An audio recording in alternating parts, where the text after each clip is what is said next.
세이노의 가르침이라는 책을 아시나요? 현재 국내에서 판매되는 책 중에 부동의 1위를 차지하고 있는 베스트셀러인데요. 한국에서 무일푼으로 시작해 부채 없이 천억대 자산가가 된 세이노 씨의 생생한 부자 지침서입니다. 부자가 되고 싶은 사람들이 이 책에 그토록 열망하는 이유는 무엇일까요? 세이노의 뜻은 현재까지 믿고 있는 것들에 대해 노라고 외치며 제대로 살아가라는 의미라고 합니다. 즉, 고정관념에서 벗어나라는 메시지가 담겨 있습니다. 가난과 부의 실체에 대해 생각해보는 시간이 되시길 바랍니다. 세이노가 목숨 걸고 지켰던 3가지 원칙. 첫째, 편협한 사람이 되지 마라. 노력이란 당신이 좋아하는 것을 더 많이 하는 것이 아니라 당신이 하기 싫은 것을 더 많이 하는 것을 의미한다. 그렇다. 노력이란 싫어하는 것을 더 열심히 하는 것이다. 좋아하는 것을 더 열심히 하는 것은 노력이 아니라 취미생활일 뿐이다. 기회는 모두에게 제공되지만 그 보상은 노력 여하에 따라 차등적으로 이루어짐을 명심하라. 책을 읽으면 똑똑해진다고 생각하겠지만 편향된 책만 읽는다면 그냥 더 편협한 사람이 될 뿐이다. 하기 싫은 일을 하지 않아도 마찬가지이다. 처음부터 거창할 필요는 없다. 일단 시작하라. 둘째, 지금 모습으로 미래를 단정짓지 마라. 지금 상황이 이러하므로 5년 후, 10년 후에도 이러할 것이기에 희망이 없다고 단정 짓는 것은 옳지 않다. 점쟁이도 자신의 미래를 모르는데 어떻게 감히 신의 영역의 미래를 스스로 투시하고 미리 계산할 수 있단 말인가. 부자가 되려면 미래방정식에 지금 처지를 대입하면 절대 안 된다. 내 월급으로는 평생 서울에 집 한 채 못 사겠네. 이렇게 단정 짓지 마라. 부자가 되려면 현재로 미래를 단정 짓는 게 아니라 원하는 미래로 나를 맞춰나가야 하는 것이다. 그리고 진짜 부자들의 생각과 마음을 배워라. 부자는 돈독이 올라서 부자가 된 사람들이 아니다. 어떤 일을 하든 간에 시간과 노력을 아낌없이 투자하여 다른 사람들보다 경쟁력을 가질 때 부자가 태어나는 것이다. 그들은 그 과정에서 환희를 느끼며 살아온 사람들이며 당신의 생각과는 달리 전혀 불행하지도 않고 도둑놈도 아니다. 노력한 만큼 보상받는 게 세상의 이치이다. 부자가 되려면 돈을 쉽게 얻길 바라는 도둑놈 심보부터 버려야 한다. 셋째, 원인은 자신에게서 찾아라. 실패한 자들의 핑계는 길고 긴 레퍼토리를 이룬다. 명심하라. 성공한 자들은 어떤 일이 잘못되면 그 책임과 원인을 자신에게서 찾는다. 절대 세상 속에서 핑계를 찾지 않는다는 말이다. 지금의 실패를 남 탓으로 돌리는 사람은 다음에도 남에 의해서 똑같은 실패를 겪게 될 것이다. 남 탓을 한다는 건 다른 사람이 나의 인생을 결정한다고 인정한 것이다. 내 인생을 남에게 휘둘리지 마라. 일어난 문제가 나의 책임일 때 그 문제를 해결할 수 있는 것이다. 천재들의 이야기에 주눅들 필요는 없다. 돈을 번다는 것은 다른 보통 사람들과의 게임이지 당신보다 크게 잘난 사람과의 게임이 아니다. 그저 우리는 우리가 속한 분야에서 다른 보통 사람들과 경쟁하여 이기면 되는 것일 뿐이다. 그들이 놀 때 놀지 말고, 그들이 잠잘 때 덜 자고, 그들이 쓸 때 덜 쓰며 경쟁력을 기르고 목돈을 준비하라. 그 후에 기회를 찾아라. 다들 부자가 되면 좋겠다고 말은 하지만 정말 부자가 되려고 노력하는 사람들은 없다. 부티보다 귀티나게 외모에도 신경 쓰라. 외모도 중요하고 실력도 중요하다. 나는 도덕적 문제와 관련해서는 사람들의 말을 크게 믿지 않는다. 교통 신호를 지켜야 한다고 말은 하지만 실제 생활에서는 그렇게 하지 않는 사람들이 많기 때문이다. 말과 행동의 이중성이다. 이러한 이중성이 나타나는 것 중에 하나가 외모는 중요하지 않으며 마음이 중요하다는 말이다. 말은 그렇게 하면서도 외모를 본다. 중국 당나라의 관리 선발 기준이었고 조선시대의 인재 판별 기준이라는 신원서판에서도 외모가 첫째 조건이었다. 정신의학에서는 사람을 한 가지 면으로 판단하면 미숙하다고 본다. 그러나 이 세상은 사람을 외모로 판단하는 미숙한 환자들로 가득함을 명심하라. 바비 인형처럼 속이 텅 비어 있어도 예쁘면 뜨게 되고 가상의 인터넷 캐릭터 아바타를 치장하느라 정신없는 것이 이 세상이다. 나처럼 내 멋대로 하고 다녀도 아쉬울 것 없는 사람이 아니라면 외모에도 신경을 써라. 일본의 야마다 오사무 역시 사람을 간파하는 기술에서 사람은 외관이 중요하다고 외친다. 외모 콤플렉스가 심하면 성형수술이라도 하라. 올 2월 21일자 월스트리트 저널에서 한국 여성들의 성형수술 풍조를 조롱하였다고 분개하는가. 웃긴 기사이다. 미국은 훨씬 더하다. 1996년 미국 격주간지 포춘은 미국 남성들이 외모에 쓰는 비용만 연 12조 원이라고 했다. 미국 피츠버그 대학 조사에 의하면 키가 188cm 이상인 남자들은 183cm 미만인 남자들보다 12.4% 많이 번다. 키 높이 구두를 신어라. 94년 아메리칸 이코노믹 리뷰에 실린 연구 조사에 따르면 능력이 같아도 잘생긴 사람은 못생긴 사람보다 임금을 10%더 받는다. 똑같은 죄인일지라도 미녀는 무죄를 받을 확률이 더 높다는 미국 자료도 있다. 정신병동 같은 이 세상에서 살고 있는 한 변신하라. 의사전달 효과 역시 55%는 몸짓, 표정과 시선에 의존하며 38%는 목소리 톤에 그리고 7%만이 발표 내용에 의존한다고 한다. 머리 손질과 의상, 말투로도 당신은 변할 수 있다. 이때 부티를 내지 말고 귀티가 나도록 하라. 졸부처럼 돈과 상표만 걸치지 말고 귀족적 세련됨을 갖추라. 그것은 온몸에서 퍼져나온다. 전화 음성이나 운전 습관, 의상 코디에서도 귀티가 나오게 하라. 그것이 진짜 매력이다. 외모가 주는 이점은 남들보다 앞선 출발선에 설 수 있다는 것이다. 물론 당신을 질주하게 하는 것은 궁극적으로 실력이다. 외모만 믿고 능력 개발을 등한시하면 생명이 결코 길지 않다. 외모에 자신이 전혀 없다고? 그렇다고 좌절하지 말고 실력을 2배로 길러라. 이 세상은 당신이 넘어지면 잔인하게 짓밟고 지나가지만 당신의 일어서면 우러러본다는 사실을 명심하라.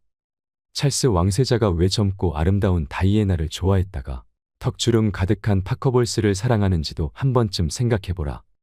빨리 부자가 되려면 부자들 마음을 읽어라. 부자가 원하는 것을 알아라. 부자가 된다는 것은 다른 사람들의 주머니에 있는 돈이 그들의 자발적 의사로 당신 주머니 속으로 들어와 쌓인다는 뜻이다. 만약 흉기를 들면 강도가 되는 것이고 속임수를 쓰면 사기꾼이 되며 연고에 호소하면 상대와의 친분을 이용하는 것이 된다. 시인 김용택은 세상의 길가에서 내 가난함으로 세상의 어딘가에서 누군가가 배부릅니다고 노래했지만 내 생각은 다르다. 내가 부자가 된다고 해서 가난한 사람들이 늘어나지는 않는다. 강도, 사기, 연고 판매처럼 다른 사람에게 손해를 끼치면서 돈을 모으는 방식으로는 결코 큰 돈을 모을 수 없기 때문이다. 사람들이 기쁜 마음으로 당신에게 지불하도록 만들어야만 부자가 된다. 어떤 나라에서든 20%도 안 되는 부자들이 80%의 돈을 소유하고 있다.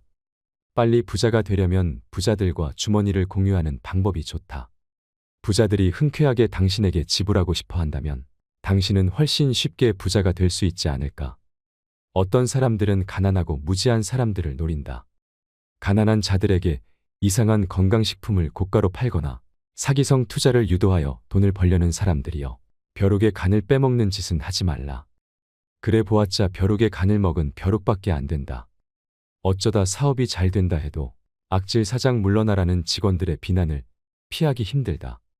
부자들과 주머니를 공유하고 싶다면 그들의 마음을 알아야 한다. 부자들이 원하는 것은 무엇일까? 가난한 동네에서는 땅 모양이나 전망, 일조건이 문제가 되지 않는다. 먹고 살기 바쁜데 가격이 싸고 방을 많이 만들 수 있다면 최고다. 부자 동네에서는 얼마나 집의 모양이 잘 나오고 이웃에는 누가 살고 있으며 햇볕이 잘 들고 전망이 좋은지 등이 중요시된다. 같은 크기의 대형 아파트라고 할지라도 작은 평형이 섞여 있으면 가격이 낮게 형성된다. 그저 강이 보인다는 이유 하나만으로도 몇억 원을 더 지불하는 사람들이 부자들이다. 이처럼 실용성이 아닌 다른 요소들이 가격을 결정한다. 한때 일본 자동차들은 고급차로서의 이미지가 없었다. 약 15년 전 토요타 자동차의 회장은 젊은 엔지니어 10명을 뽑아서 특명을 내린다.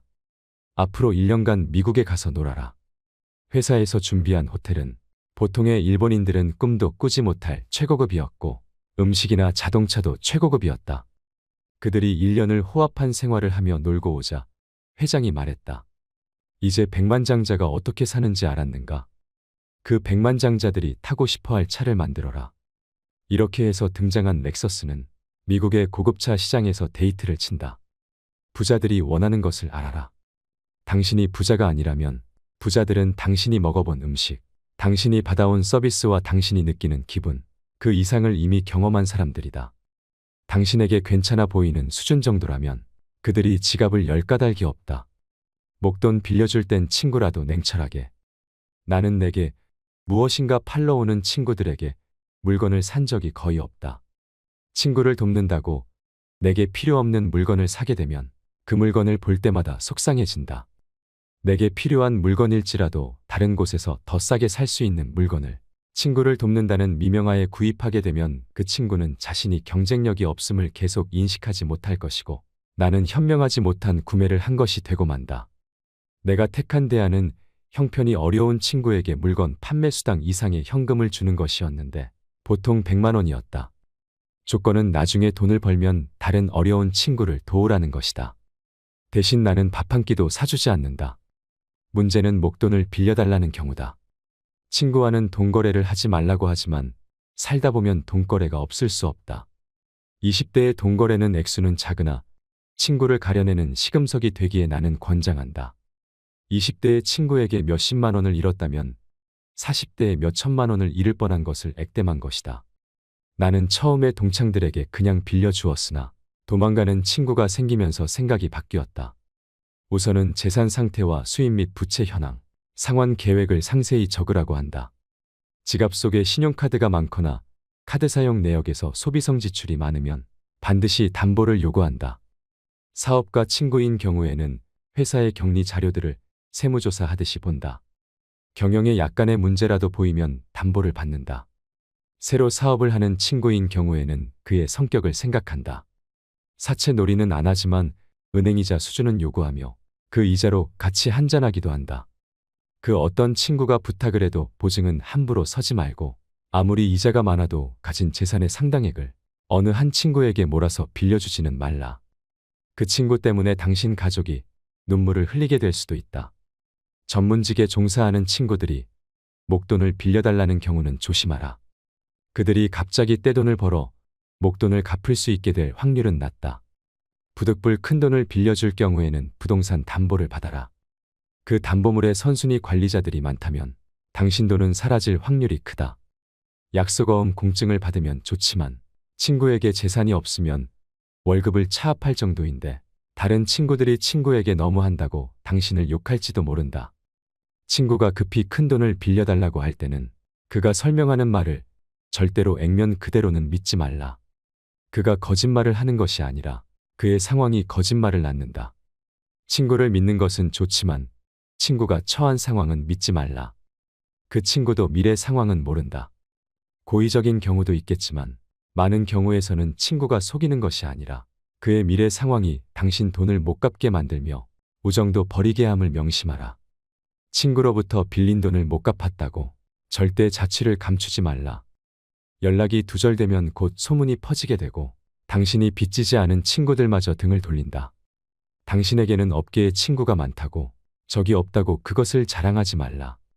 그것은 곧 모든 사람들이 당신을 대단치 않게 여긴다는 뜻일 수도 있고 경쟁 대상도 안 되는 만만한 사람이라는 뜻일 수도 있다. 내가 어느 직원을 사람 하나는 좋다고 말한다면 그가 일은 지독히 못한다는 뜻이다. 76세 고령의 경영자 호리바 마사오 역시 일 잘하는 사람, 일 못하는 사람에서 적이 없는 사람을 무능의 대명사로 부른다. 예수에게도 적이 무수히 많았다. 승자에게는 적이 많고 패자에게는 친구가 많은 법이다. 어느 나라에서 정치나 경제가 제대로 굴러가지 못한다면 그 이유는 정치인들이 적을 만들지 않으려고 하고 인기와 영합하여 욕을 먹으려 들지 않기 때문이다. 말이 통하지 않을 땐 침묵하라. 말이 통하지 않는 사람이 있음을 인정하라. 살다 보면 여러 가지 갈등으로 인해 마주치기조차 싫은 사람들이 주변에 생기게 마련이다. 이런 경우 서로가 마음을 열고 대화를 해야 한다고 말하지만 아무리 얘기를 나눠도 매듭이 풀리지 않거나 대화 자체가 이루어질 수 없는 경우가 발생한다. 왜 이런 상황이 발생하는 것일까? 인간관계에서 갈등이 생겼을 때 사람들의 반응을 나는 네 가지 유형으로 구분한다. 첫째는 갈등이란 있을 수 없다고 생각하는 형이다. 문제 자체를 없었던 것으로 하자고 하면서 좋은 게 좋은 거 아니냐는 식으로 덮어버리려고 한다. 대부분의 문제를 사소하다고 여기고 보다 더 큰 명분, 이를테면 화합, 사랑, 애국 같은 명제 밑에 모이라고 한다. 싸운 학생들을 억지로 악수하게 하는 선생도 이 경우에 속한다. 부모는 자식들 간의 갈등을 주로 이런 식으로 해결하려고 한다. 표면적으로는 갈등을 제거한 듯 보이지만 안에서는 계속 곪아간다. 둘째는 문제의 본질과는 상관없는 권위나 지위에 의존하는 형이다. 문제를 일으킨 사람이 윗사람일 경우 주로 나이가 몇 살이냐, 어떻게 대들 수 있느냐는 식으로 말한다. 아랫사람이 잘못을 저질러 윗사람에게 야단을 맞았을 때 어떻게 그렇게 비인간적으로 야단칠 수 있느냐는 식으로 윗사람을 오히려 비난하는 경우 역시 이 부류에 속한다. 여자와 싸우다가 여자가 왜 그래라며 윽박지르는 남자들도 이 부류이다. 셋째는 다른 사람들에게 호소하는 형이다. 이런 사람들은 평상시에는 당사자에게 태연하게 행동하면서도 다른 사람들에게 자기 하소연을 늘어놓는데 오해와 과장, 축소나 은폐, 모함이 따른다. 그러나 나중에 무슨 말을 했었는지도 제대로 기억을 못하거나 딱 잡아댄다. 당사자와 직접 이야기하는 경우는 드물며 오해가 풀어져도 사과하거나 반성하지 않는다. 다중인격적인 면모를 갖고 있으며 가장 멀리해야 할 대상에 속한다. 넷째는 책임을 밝히려고 하는 형이다. 보통 사람들은 입으로 직접 거론하기 힘들어하는 것들도 거침없이 끄집어내어 밝히고자 한다. 연장자들을 당황하게 만들며 상대방에게 서운함 혹은 괘씸함을 안겨주기도 한다. 자기 주관에 따른 이분법적 사고가 강하다. 자식에게 우리 대화하자고 해놓고 자식이 무슨 말을 하면 오히려 야단을 치고, 그래서 자식이 침묵하면 이제는 말을 안 한다고 야단치는 부모도 이 유형에 속한다. 이러한 유형들은 누구에게나 조금씩 섞여 있으나 갈등이 발생하게 되면 어느 한 유형이 집중적으로 표출된다. 갈등에 대한 유형들이 서로 다를 경우에는 어느 한쪽이 백기를 들어야 화해가 이루어지지만 표면적인 것에 불과하다. 누군가와 갈등이 있다면 자신과 상대방의 논리 유형을 파악하라. 서로 다른 유형이라면 차라리 더 이상 만나지 말거나 그것이 어려우면 침묵하는 것이 서로를 위해 좋다. 당신에게는 당연한 말이 상대에게는 전혀 그렇지 않기 때문이다. 말이 통하지 않는 사람이 있음을 인정하며 살자는 말이다. 세이노의 성공담. 이생망이라는 단어가 있다. 이번 생은 망했다라는 뜻이다. 정말 그럴까? 노후력은 정말 개소리일까? 중산층 이하의 가정에서의 자녀들이 자신들의 처지를 부잣집 자녀들과 비교하면 그럴 수 있다. 가난한 집 자녀들의 경우에는 더더욱 그럴 수 있다. 그런데 잠깐만, 어느 시대이건 빈민층과 서민층, 부유층은 동시에 존재하여 왔다. 그리고 가난한 자도 부자도 계속 새로 생겨났다. 졸부 흉내 내지 말고 먼저 목돈부터 모아라. 그리고 지식을 배양하라. 동아일보 지면에 세이노의 부자 아빠 만들기 칼럼을 연재하고 있는 세이노 씨는 그 자신을 학력도 남다르지 않고 머리도 좋지 않은 아주 평범한 사람이라고 말한다. 그래도 엄청난 부자가 되었다. 그는 돈을 버는데 굳이 똑똑한 사람들과 경쟁할 필요가 없다며 아주 평범한 사람들보다 약간 생각만 달리하면 큰 부자가 될 수 있다고 말한다. 그가 굳이 필명을 고집하고 자신을 드러내지 않는 것은 IMF 사태 직후 모 언론에 당당하게 외제차를 몰고 다닌다고 말한 이후 온갖 협박 전화를 받고 아이들 학교에서도 문제가 됐기 때문이라며 사람들의 의식부터 바뀌어야 돈을 벌 수 있고 사회 풍토가 바뀌어야 부자 나라가 될 수 있다고 강조한다. 돈 버는 노하우가 언제 어떻게 해서 보이기 시작했는가? 처음에는 그저 돈만 쫓아다녔다. 사람들을 만나면 그저 내 호주머니를 불려줄 수단으로 생각했다. 그것이 잘못이었다. 나부터도 나를 어떤 수단으로만 보는 장사꾼에게 물건을 살 마음은 생기지 않으니까. 돈을 번다는 것은 다른 사람들의 호주머니 속에 있는 돈이 그 사람의 자발적인 의사로 내 호주머니로 옮겨지는 것이다. 그러기 위해서는 먼저 고객의 불편함을 파악하고 정말로 섬기는 자세가 필요하다. 양반 정신을 버리고 머슴 정신을 가지면 된다. 사람들이 돈을 벌지 못하는 이유는 머슴 정신이 없기 때문이다. 아울러 철저한 신용을 다져나가고 약속을 이행했다. 약속을 지키느라 손해를 본 적이 한두 번이 아니다. 강의용 음향기기 설치 사업을 시작했을 때의 일이다. 사업 시작 첫 해에 수해가 났다. 다른 사람들 같으면 천재지변이므로 책임이 면제된다고 주장하겠지만 나는 무료로 다 수리해 주거나 신품으로 바꾸어 주었다. 몇 천만 원의 손해가 났지만 바로 이 고객들이 모두 나의 영업 사원처럼 선전을 해주는 바람에 1년 후에는 수억 원을 벌 수 있었다. 또 품질을 남들보다 10%만 더 좋게 하면 가격은 몇십 퍼센트 더 받을 수 있다. 국산 만년필과 몽블랑 만년필을 비교해보라. 품질이 100배 더 좋아서 가격이 100배 더 비싼 것은 아니다. 아울러 경쟁이 치열한 쪽에는 전혀 가지 않았다. 이른바